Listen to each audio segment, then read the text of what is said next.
Game number 2 of this best of 3 now coming through, and it's where stuff is going to start looking very interesting. One of these two fighting to stay in this qualifier.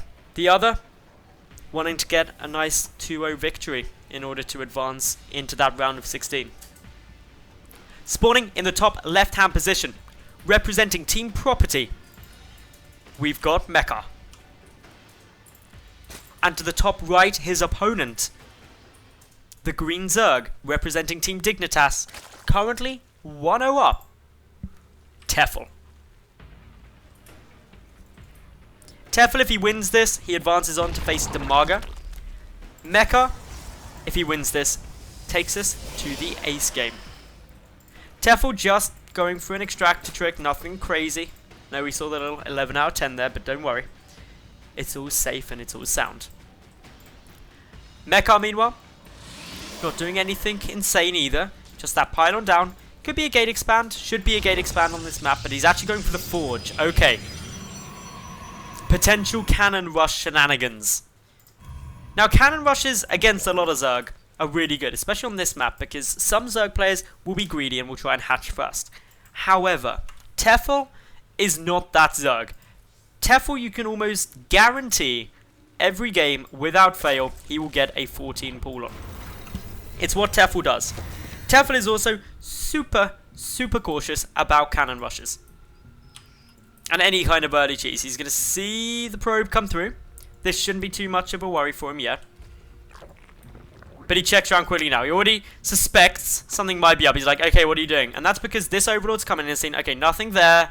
What's happening? What are you doing? Drone comes out. Oh, is he actually going to take the gold? He's going to do it.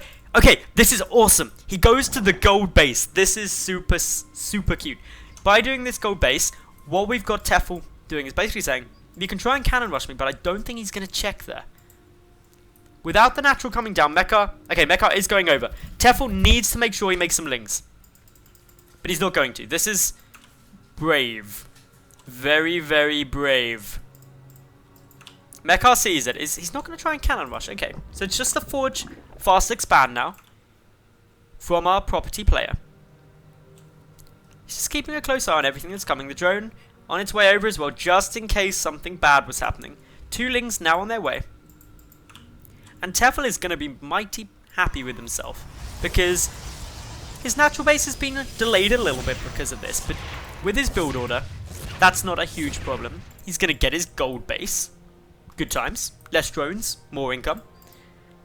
And he's going to be able to secure up a third base really quite easy at an early point. It's 4 minutes, like, I think that was 4 minutes 16 or something.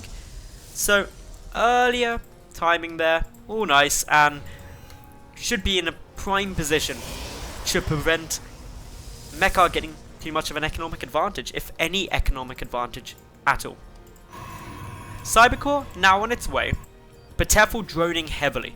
When you're up against the Forge Fast expansion, by going Forge first, obviously you've got the option of the cannon rush, but more importantly, you delay the gateway massively. You delay the cybernetics core as a result. And so as a Zerg player, the reason you can get that third hatch out really fast is because you can sit there and be like, yay, everything's good in the world. I'm happy because I can drone. I can drone hard for the next couple of minutes, and there really isn't anything you can do about it. You don't have any production.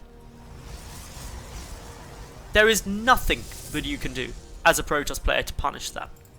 The Stargate coming down is a cool choice, because one way the Tefel could slip up, potentially, is not get any anti-air.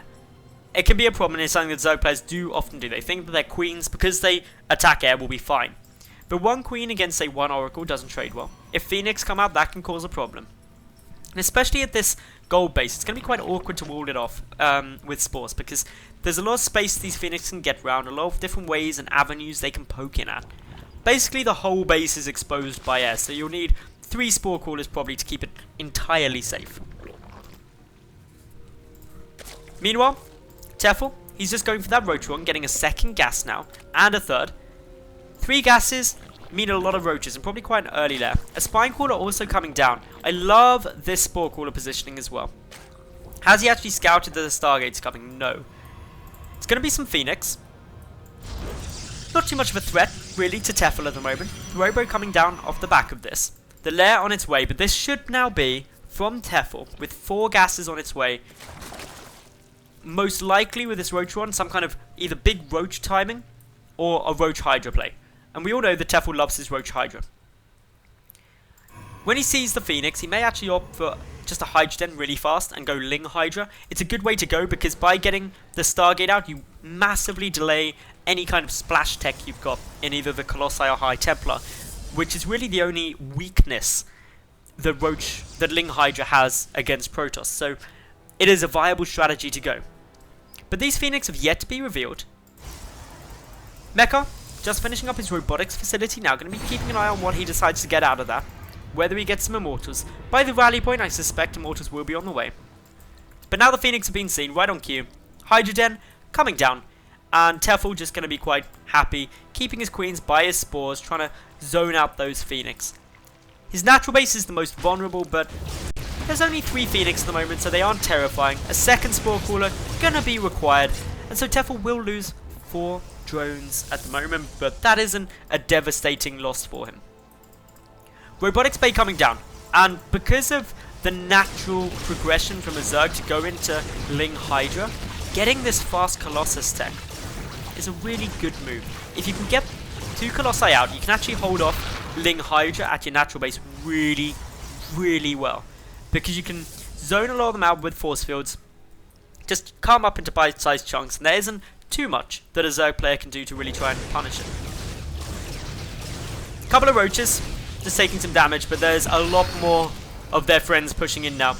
This is to deny the 3rd base, and it's going to be ridiculously hard for Mekar to keep it. And indeed, he knows that. He cancels straight away. There's just no way with the army composition that he has of 5 sentries, 2 Zealots, and 4 Phoenix that he's going to be able to stop or keep that 3rd base up. And this is where we really entered the super dangerous time for Mekar. It's before the Colossus has hit the field, or more importantly, like 2 or 3 of them. It's when the force fields really have to reign supreme. And these force fields will buy time. There's no doubt about it. There's a good number of sentries. They can force field off this ramp for a significant period of time. And Tefel doesn't have an overwhelming amount of units yet. The Void Ray coming through is gonna help as well. And that helps against the Roaches. That's the predominant thing. So if the Roaches get taken down, obviously the Hydras and Lings are vulnerable to the Colossi, of which there's already 1 on the field. The second one on its way through as well. We've got a lot of gateways coming through, but there's no 3rd base yet. And that's what Tefel is checking for now with the Overlord. Mekar also is somewhat lacking some important information. He doesn't know about the Infestation Pit yet. Even though he's got an observer here, he hasn't yet moved it in. So no Infestation Pit knowledge, no idea that the Hive is on its way. And that Hive is mainly for the Viper play to be coming out. Roach Hydra Viper, the Viper to duck immediately to grab a lot of those Colossi if they try and move out. To snipe them off fast, because once the Colossi are down, there's no splash. Mekar, being a bit irritating, picking off a couple of Overlords. He's only got 2 this game, so not phenomenal. But Mekar now, feeling confident that he can take his 3rd, and he should be. He's got these 2 Colossi. The only concern is that there's not that much support for them yet. And Tefel has got a very large Roach Hydra force. 12.5 minutes, and this is a mighty army. The fact he's coming in from both angles as well could cause some problems. He's flanking from all sides. May just mass recall out, which seems strange when you're so close, but with this much surface area, he's got problems. Down goes the mothership called Tefel with a phenomenally good engagement in a magnificent spot. Takes out all the gateway support. The Colossi can run away, but Grats, Tefel just had the most incredible engagement there I have seen in a long time. Perfect position. Takes this series 2-0 to go and face off against Damaga.